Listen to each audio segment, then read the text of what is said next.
Assalamualaikum warahmatullahi wabarakatuh. Selamat datang di mata kuliah umum Bahasa Indonesia bersama saya Dewi Syafrina. Di video kali ini saya akan menyampaikan materi ketiga, yaitu tentang ragam bahasa Indonesia. Nah, sebelumnya Anda sudah mempelajari di materi pertama sejarah bahasa Indonesia dan di materi kedua fungsi dan kedudukan bahasa Indonesia. Nah, kali ini kita akan membahas tentang ragam bahasa Indonesia karena ternyata di dalam penggunaannya di masyarakat, bahasa Indonesia itu memiliki berbagai variasi. Nah, variasi atau ragam bahasa Indonesia ini bisa kita lihat dari segi pengguna bahasa dan dari segi pemakaiannya. Nah, ragam bahasa Indonesia dari segi pengguna bahasa bisa dilihat dari daerah asal penutur, pendidikan penutur, dan sikap penutur sesuai situasi. Sementara ragam bahasa Indonesia dari segi pemakaiannya akan kita lihat dari pokok persoalan, sarana berbahasa, dan gangguan campuran.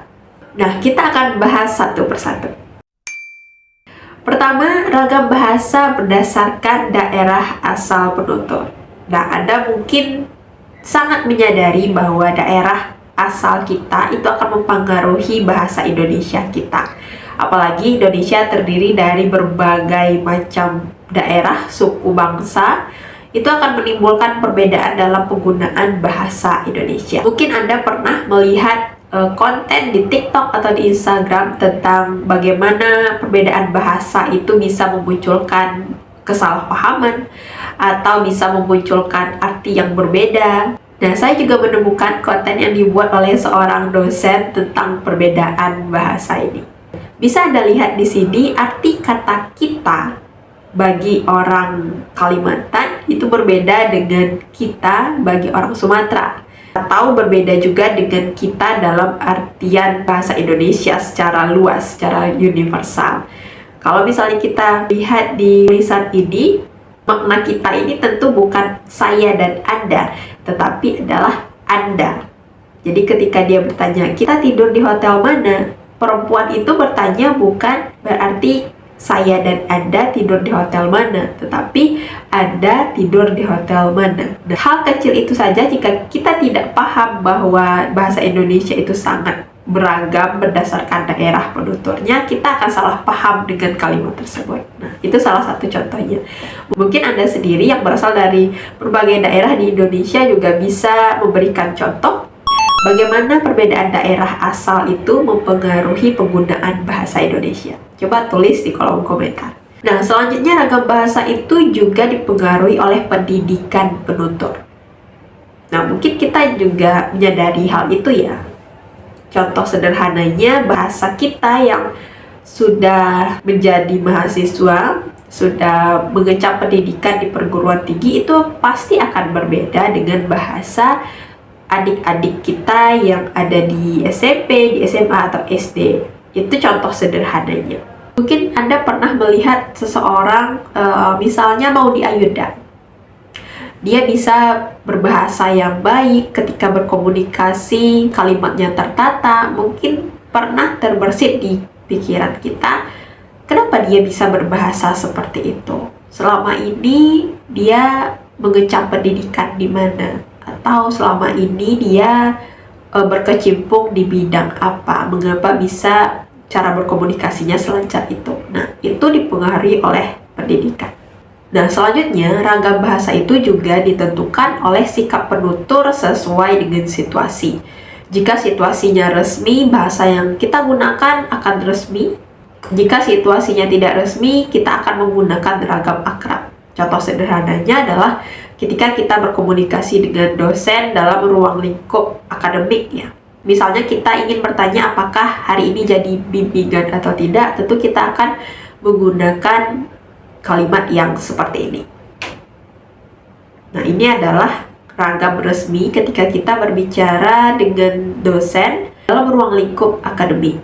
Tentu berbeda ketika kita berbicara dengan teman. Kita tidak akan mungkin menggunakan bahasa resmi. Kita akan menggunakan ragam akrab seperti contoh ini. Nah, kita lanjut ke aspek yang kedua, yaitu ragam bahasa yang dilihat dari segi pemakaiannya. bahasa Indonesia itu akan beragam sesuai dengan pokok persoalan yang dibahas atau pokok persoalan yang dibicarakan. Nah, ini akan berpengaruh sesuai dengan bidang-bidang tertentu.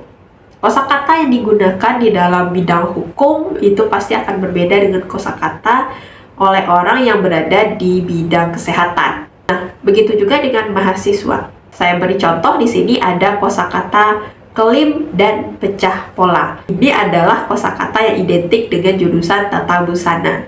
Sementara kata molekul dan senyawa itu identik dengan jurusan kimia. Nah, itu saja sudah berbeda. Nah, Anda bisa memikirkan apa kosakata yang khas dari jurusan Anda masing-masing. Coba tulis di kolom komentar ya. Kemudian dari sarana berbahasanya juga akan mempengaruhi ragam bahasa itu sendiri. Antara bahasa lisan dan bahasa tulis itu akan mempengaruhi cara kita berbahasa. Misalnya, bagaimana cara Anda mengingatkan dosen terkait jadwal perkuliahan? Jika kita langsung bertemu dengan dosen atau berbicara secara lisan, mungkin kita bisa mengatakan, mohon maaf Pak, Bu, kami ingin mengingatkan bahwa hari ini kita ada kuliah, gitu. Jika Anda tidak langsung bertemu dengan dosen sehingga Anda harus menyampaikan pesan secara tertulis, tentu beda lagi cara penyampaiannya. Nah, begini contohnya. Saat dosen lupa jadwal kuliah.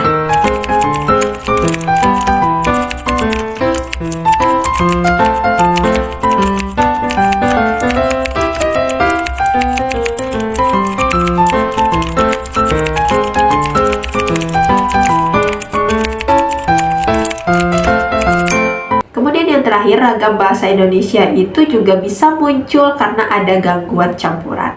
Mungkin Anda pernah melihat atau mendengar atau menonton seseorang yang berbicara dengan bahasa Indonesia, kemudian diselipkannya bahasa Inggris atau diselipkannya bahasa daerah di dalamnya.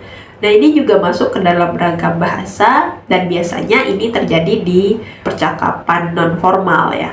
Contoh dari gangguan campuran ini bisa kita lihat di video berikut. Apa sih value yang paling penting yang selalu Umi tanamkan ke kita?